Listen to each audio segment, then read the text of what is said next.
വിശദമായ വാർത്തകൾ നോക്കാം. കൊൽക്കത്തയുടെ തെരുവുകളിൽ രാത്രി വൈകിയും വൻ പ്രതിഷേധം. ആർജിക്കർ മെഡിക്കൽ കോളേജിൽ ബലാത്സംഗത്തിനിരയായി കൊല്ലപ്പെട്ട ഡോക്ടർക്ക് നീതി ആവശ്യപ്പെട്ടാണ് നൂറുകണക്കിന് ആളുകൾ പ്രതിഷേധിച്ചത്. ബൽറാം നെടുങ്ങാടി കൊൽക്കത്തയിൽ നിന്ന് ചേരുന്നുണ്ട്. ബൽറാം, ഇപ്പോഴും പ്രതിഷേധം തുടരുകയാണ്.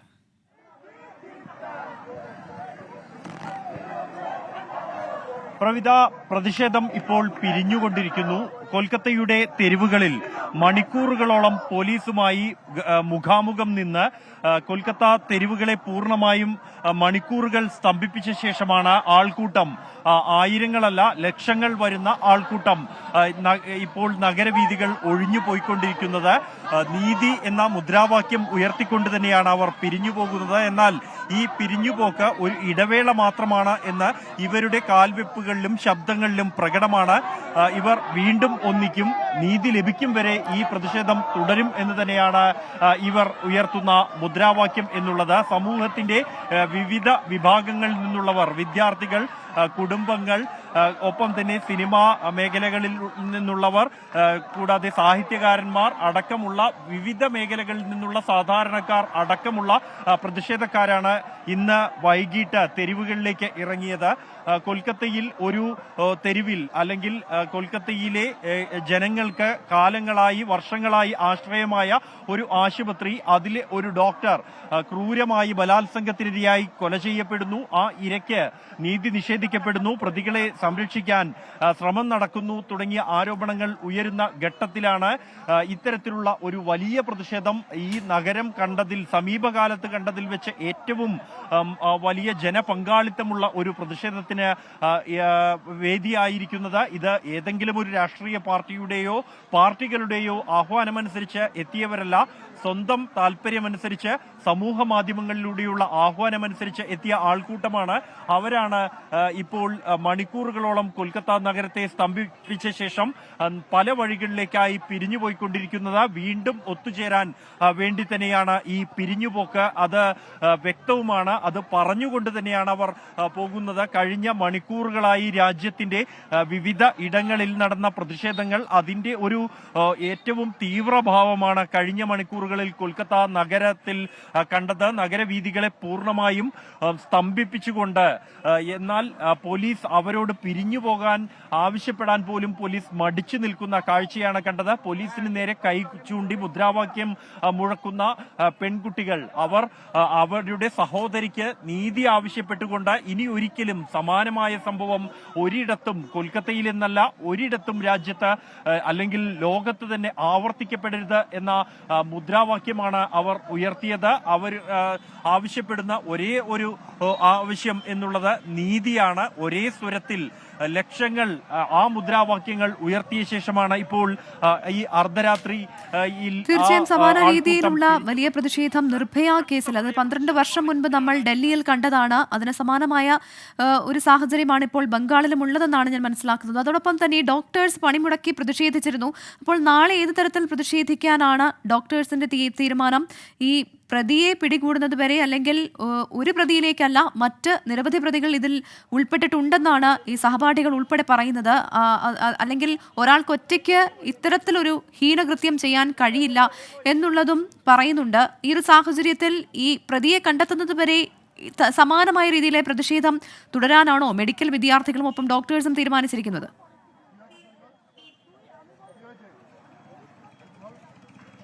പ്രവിധ, ഈ പ്രതിഷേധക്കാർ ഉന്നയിക്കുന്ന രണ്ട് ആവശ്യങ്ങൾ, പ്രധാന ആവശ്യങ്ങളാണ്.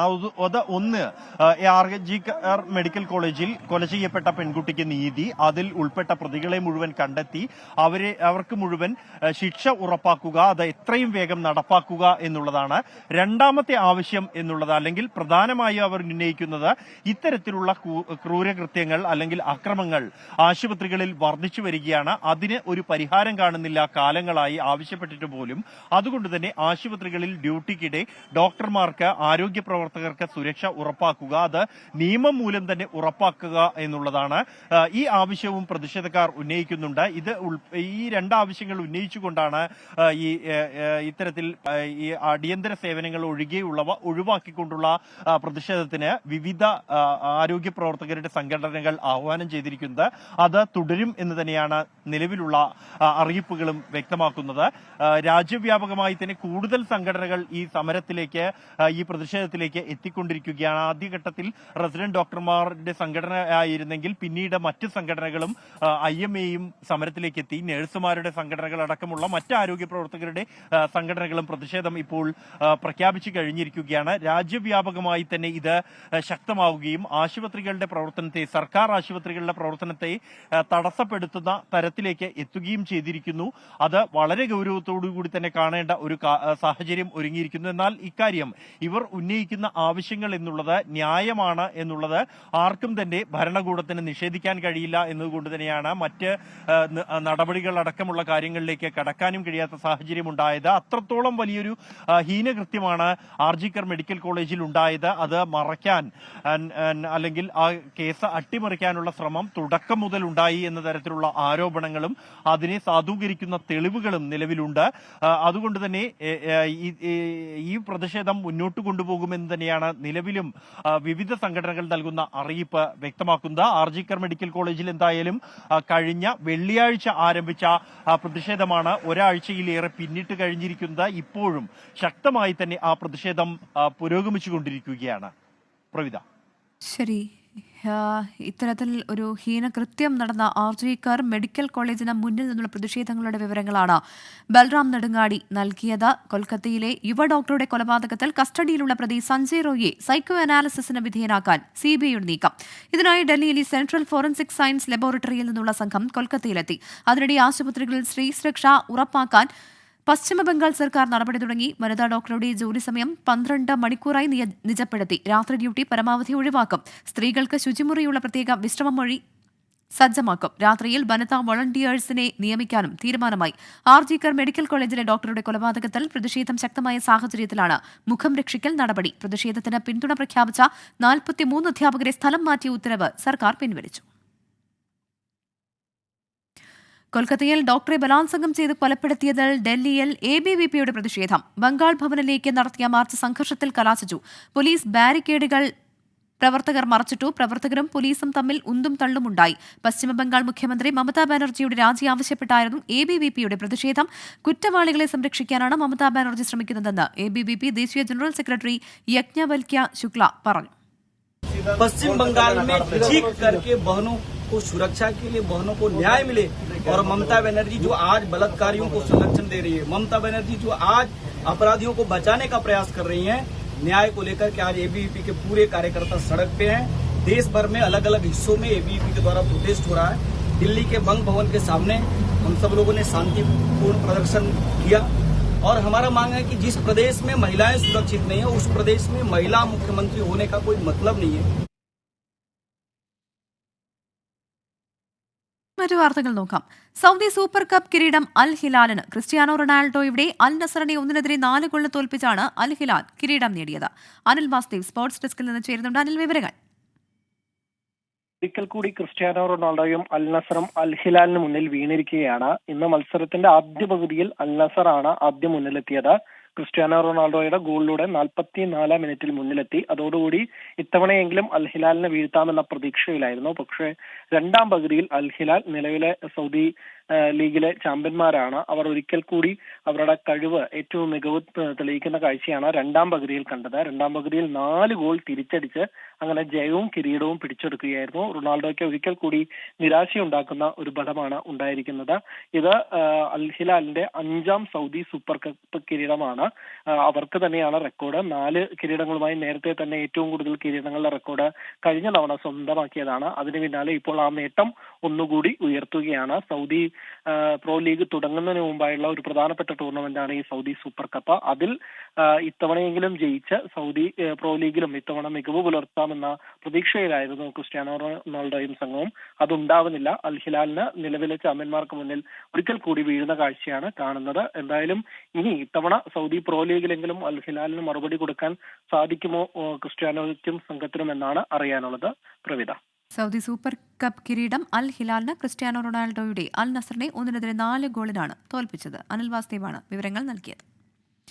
കുവൈറ്റിൽ വിവിധ പ്രദേശങ്ങളിൽ പവർ കട്ട് പ്രഖ്യാപിച്ച വൈദ്യുതി മന്ത്രാലയം. ദാലി, വഫ്ര, അൽറായ്, സുലൈബിയ, അംഖറ, സുബാൻ തുടങ്ങിയ മേഖലകളിലാണ് നിയന്ത്രണം. താപനില ഉയർന്ന സാഹചര്യത്തിൽ രാജ്യത്ത് വൈദ്യുതി ലഭ്യത ഉറപ്പാക്കാനാണ് നടപടി. സംഘപരിവാർ അജണ്ടകളിൽ നിന്ന് BJP പിന്നോട്ടു പോകുമെന്ന് പ്രതീക്ഷയില്ലെന്ന് അഡ്വക്കേറ്റ് ഹാരിസ് ബീരാൻ MP. എന്നാൽ അജണ്ടകൾ നടപ്പിലാക്കുന്നത് പഴയ പോലെ എളുപ്പമാകില്ലെന്നും ഹാരിസ് ബീരാൻ 24-നോട് പറഞ്ഞു. MP ആയ ശേഷം ആദ്യമായി സൗദിയിലെത്തിയ ഹാരിസ് ബീരാൻ ജിദ്ദയിൽ KMCC സ്വീകരണം നൽകി. പാർലമെന്റിൽ ഒറ്റയ്ക്ക് ഭൂരിപക്ഷമില്ലെങ്കിലും സംഘപരിവാർ അജണ്ടകളിൽ നിന്ന് BJP പിന്നോട്ടു പോകില്ലെന്ന് അഡ്വക്കേറ്റ് ഹാരിസ് ബീരാൻ MP പറഞ്ഞു. എന്നാൽ നടപ്പിലാക്കാൻ സാധിക്കാത്ത വോട്ട് ലക്ഷ്യമാക്കിയുള്ള വാഗ്ദാനങ്ങൾ മാത്രമാണ് പ്രധാനമന്ത്രി നൽകിക്കൊണ്ടിരിക്കുന്നത്. ഒരു രാജ്യം ഒരു വോട്ട്, ഏക സിവിൽ കോഡ് തുടങ്ങിയവ സമീപകാലത്ത് നടപ്പിലാക്കാൻ സാധിക്കുമെന്ന് കരുതുന്നില്ലെന്നും അദ്ദേഹം 24-നോട് പറഞ്ഞു. ജിദ്ദയിൽ KMCC നൽകിയ സ്വീകരണ ചടങ്ങിൽ പങ്കെടുക്കാനെത്തിയതായിരുന്നു അദ്ദേഹം. ഇപ്പോൾ സിവിൽ കോഡ് അടുത്ത് കൊണ്ടുവരുമെന്നുള്ളൊരു പ്രതീക്ഷ നമുക്ക് വെക്കേണ്ട ആവശ്യമില്ല. കാരണം സർക്കാരിനുള്ള ധൈര്യം ഉണ്ടാകുമെന്ന് എനിക്ക് തോന്നുന്നില്ല.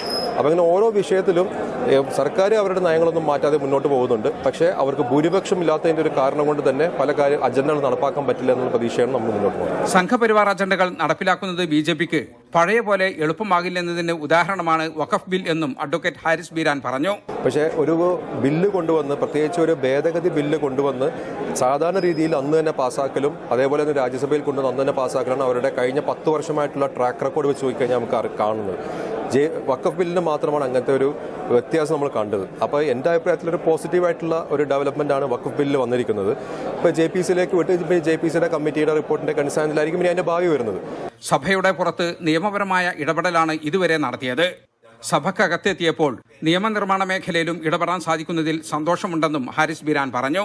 MP ആയ ശേഷം ആദ്യമായി സൗദിയിലെത്തിയ അഡ്വക്കേറ്റ് ഹാരിസ് ബീരാന് ജിദ്ദയിൽ നൽകിയ സ്വീകരണ ചടങ്ങിൽ 100 കണക്കിന് KMCC പ്രവർത്തകർ പങ്കെടുത്തു. പ്രസിഡന്റ് അബൂബക്കർ അരിമ്രയുടെ അധ്യക്ഷതയിൽ നടന്ന ചടങ്ങ് KMCC Saudi national committee president Kunjumon Kakkiya ഉദ്ഘാടനം ചെയ്തു. ഇസ്ഹാഖ് പൂണ്ടോളി സ്വാഗതവും ഷൌക്കത്ത് ഞാറക്കോടൻ നന്ദിയും പറഞ്ഞു. ക്യാമറമാൻ സാലിറുമ്പിയോടൊപ്പം ജിദ്ദയിൽ നിന്നും ജലീൽ കണ്ണമംഗലം, 24. വയനാട് മുണ്ടക്കൈ ഉരുൾപൊട്ടൽ ദുരന്തത്തിന് ഇരയായവരുടെ പുനരധിവാസം സംബന്ധിച്ച് പ്രവാസികളായ ബന്ധുക്കൾ ആശങ്കപ്പെടേണ്ടതില്ലെന്ന് T. സിദ്ദിഖ് MLA. ദുരന്തത്തിൽപ്പെട്ടവരുടെ ജിദ്ദയിലുള്ള ബന്ധുക്കളുമായി ഓൺലൈനായി സംസാരിക്കുകയായിരുന്നു MLA. ജിദ്ദയിലെ വയനാട് കൂട്ടായ്മയും ജിദ്ദ കേരള പൗരാവലിയുമാണ് MLAയുമായി സംസാരിക്കാൻ അവസരമൊരുക്കിയത്.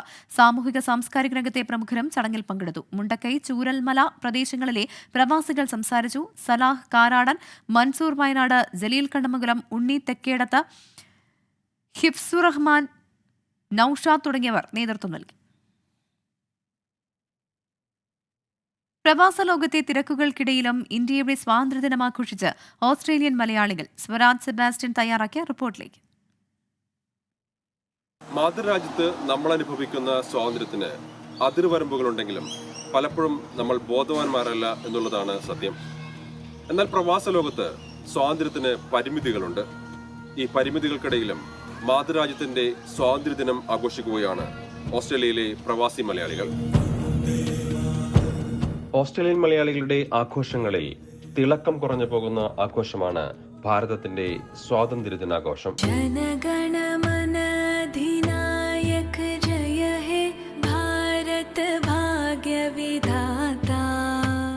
പ്രവാസികളിൽ ഭൂരിഭാഗവും മാതൃരാജ്യത്തിന്റെ പൗരത്വം ഉപേക്ഷിക്കേണ്ടി വന്നവർ. പൗരത്വമില്ലാതെ എന്താഘോഷമെന്നാണ് പലരും ചോദിക്കുന്നത്. പ്രവാസ ലോകത്ത് അന്യം നിന്നു പോകുന്ന ഈ ആഘോഷത്തെ തിരിച്ചു പിടിക്കുവാനുള്ള ശ്രമത്തിലാണ് സൺഷൈൻ കോസ്റ്റ് മലയാളി അസോസിയേഷന്റെ ഭാരവാഹികൾ. നമ്മുടെ രാഷ്ട്രപിതാവ് മഹാത്മാഗാന്ധിയുടെ അതിശക്തമായ സ്നേഹപരമായ ത്യാഗപരമായ ഒരു സമര വീര്യത്തിലൂടെ ഇന്ന് 150 കോടിയോളം ജനങ്ങൾ വസിക്കുന്ന ഭാരതത്തിലെ ലോകത്തിന്റെ നെറുകിലേക്ക് എത്തിക്കുവാൻ ആ രാഷ്ട്രപിതാവിന് കഴിഞ്ഞുവെങ്കിൽ നമ്മൾ ഓരോ പൗരനും നമ്മുടെ ആ ധീര ആത്മാക്കളുടെ മുമ്പിൽ പ്രണാമം തലകുനിക്കേണ്ടതാണ്.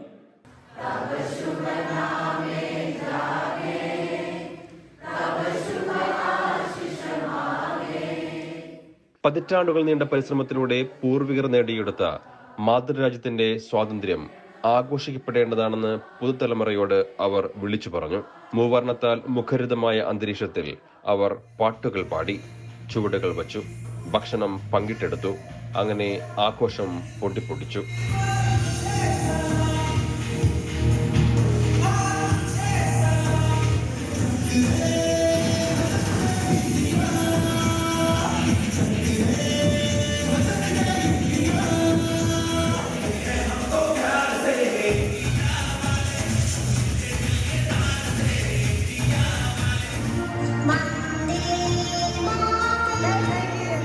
സ്വാതന്ത്ര്യത്തിനു വേണ്ടി ജീവത്യാഗം ചെയ്തവരുടെ നാടാണ് ഭാരതമെന്ന് പറഞ്ഞാൽ പ്രവാസ ലോകത്തെ പുതുതലമുറയ്ക്ക് പലപ്പോഴും അത് കെട്ടുകഥകളായി തോന്നും.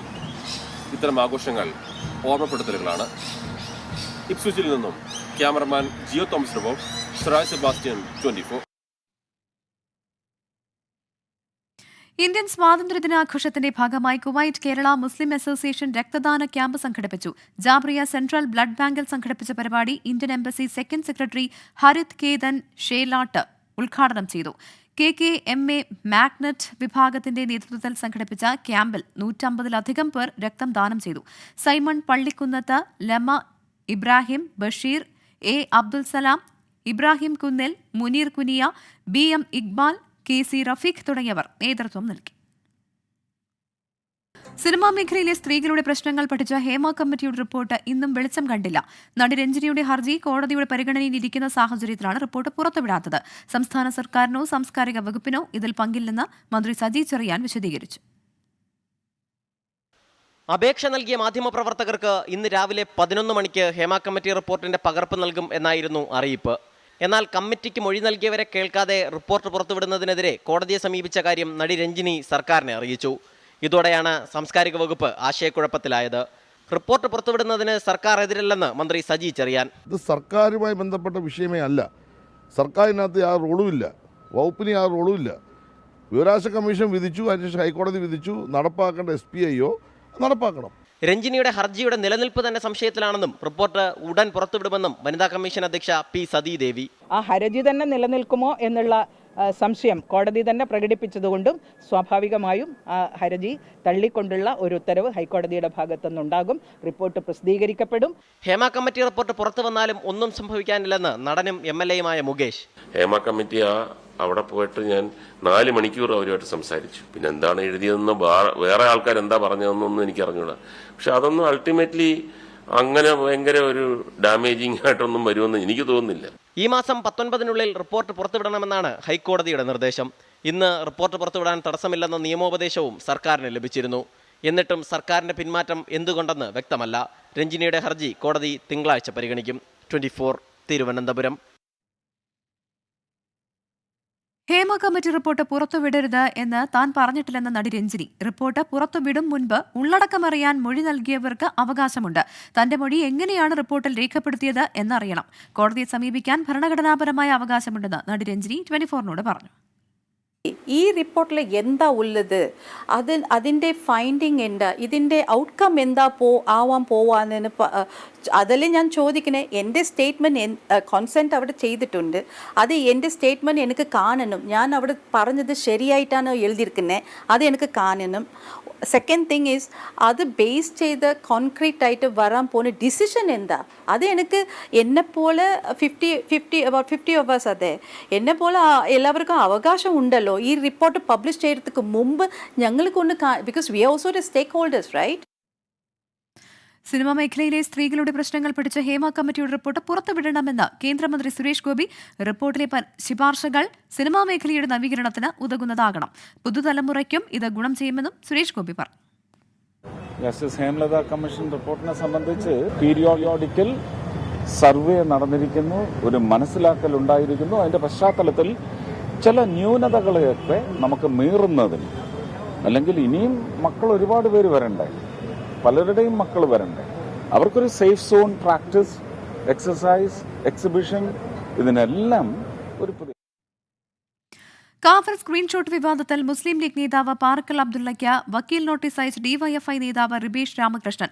അപകീർത്തിപ്പെടുത്തുന്ന പരാമർശങ്ങൾ പിൻവലിച്ച് മാപ്പ് പറയണം എന്നാണ് ആവശ്യം. വക്കീൽ നോട്ടീസിന് മറുപടി നൽകില്ല എന്ന് പാറക്കൽ അബ്ദുള്ള വ്യക്തമാക്കി. വടകരയിൽ നാളെ DYFI വിശദീകരണ യോഗം സംഘടിപ്പിക്കും.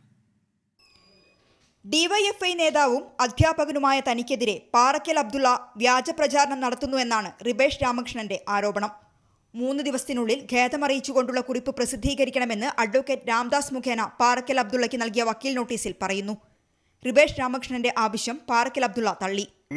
ഇതൊന്നും കാണിച്ച് നമ്മളെ ഭയപ്പെടുത്തേണ്ട ആവശ്യമൊന്നുമില്ല. ഈ വക്കീൽ നോട്ടീസിന് ഒരു മറുപടിയും ഞങ്ങൾ അയക്കുന്നില്ല, അതിനെ ഇഗ്നോർ ചെയ്യാണ്. പോലീസ് ഒത്തുകളിക്കുകയാണെന്നുള്ള ആരോപണമില്ല. പോലീസ് ഒത്തുകളിക്കുക ഇതുവരെ ചെയ്തത്.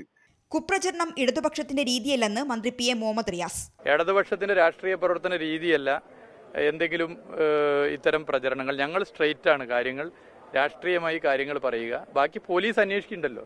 റിബേഷ് രാമകൃഷ്ണൻ അഡ്മിനായ വാട്സ്ആപ്പ് ഗ്രൂപ്പിലൂടെയാണ് കാഫിർ സ്ക്രീൻഷോട്ട് ആദ്യം പ്രചരിച്ചതെന്നാണ് പോലീസ് ഹൈക്കോടതിയിൽ നൽകിയ റിപ്പോർട്ട്. വിവാദത്തിൽ പ്രതിരോധത്തിലായ ഡിവൈഎഫ്ഐ നാളെ വടകരയിൽ ബഹുജന പൊതുയോഗം സംഘടിപ്പിക്കുന്നുണ്ട്. 24 കോഴിക്കോട്. ഗൾഫ് ഫോക്കസ് പൂർണ്ണമാകുന്നു. Good night.